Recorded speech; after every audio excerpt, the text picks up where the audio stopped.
விஜய் வருவாருன்னு சொல்லிட்டு காவேரி ரொம்ப நேரமா வெயிட் பண்ணிட்டு இருக்காங்க. மணிய பார்த்தோனே நம்ம வந்து ரொம்ப நேரம் ஆயிடுச்சு. ஆனா விஜய் இன்னுமே வரலையே! கண்டிப்பா வரமாட்டாருன்னு தான் நெனைக்கிறேன். அப்படின்ற மாரி நெனச்சுட்டு, சரி அங்கருந்து கெளம்பலாம் அப்படின்னு சொல்லிட்டு காவேரி கெளம்பும்போது, ரொம்ப நேரமா வெயிட் பண்றதுனால காவேரிக்கு வந்து தல சுத்தலாம் வந்துருது. அந்த டைம்ல நிவின் வந்து கார்ல வந்துட்டு, "இது என்ன காவேரி இங்க நிக்கிற மாரி இருக்கு. என்னாச்சுன்னு தெரியலையே! சரி நம்ம கிட்ட போய் தான் பார்ப்போம்." அப்படின்னு சொல்லிட்டு நிவின் அங்கருந்து காவேரிய பார்க்க போறாங்க. "காவேரி என்னாச்சு காவேரி? இந்த தண்ணி குடி.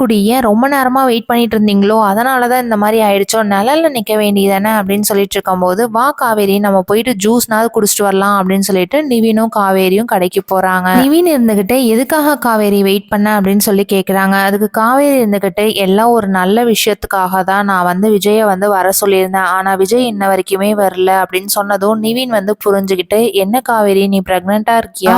ஆமா நிவின் நான் வந்து பிரெக்னெண்டா இருக்கேன் அப்படின்னு சொன்னதும், வா காவேரி நம்ம போயிட்டு விஜய் கிட்ட சொல்லலாம் அப்படின்னு சொல்லிட்டு கூப்பிடுறாங்க. இல்ல வேண்டாம் நிவின் நான் இந்த குட் நியூஸ் வந்து முதல்ல விஜய் கிட்ட தான் சொல்லலான்ட்டு இருந்தேன். ஆனா அந்த வெண்ணிலா அந்த வீட்ல இருக்கிற வரைக்கும் விஜய் வந்து காவேரி தான் என்னோட பொண்டாட்டின்னு சொல்லி எப்ப வெண்ணிலா கிட்ட சொல்றாங்களோ, வெண்ணிலாவும் விஜய் சொல்றத புரிஞ்சுக்கிட்டு வெண்ணிலா என்னைக்கு இந்த வீட்டை விட்டு கிளம்புறாளோ அன்னைக்கு நான் பிரெக்னெண்டா இருக்கேன்னு சொல்லிட்டு விஜய் கிட்ட சொல்லலான்னு தான் இருக்கேன். அந்த டைம்ல கரெக்டா காவேரிக்கு வந்து விஜய் கிட்ட இருந்து போன் வருது. இவர் எதுக்கு இப்போ போன் பண்ணணும்? இவ்வளவு நேரம் நான் அவருக்காக வெயிட் பண்ணல அப்படின்ற மாதிரி நினைக்கிறாங்க. விஜயும் காவேரியும் எந்த பிரச்சனையா இருந்தாலும் 2 பேரும் மீட் பண்ணா நல்லா இருக்கும்னு நினைக்கிறவங்க இந்த வீடியோக்கு மறக்காம ஒரு லைக் போட்டுக்கோங்க. தேங்க்யூ.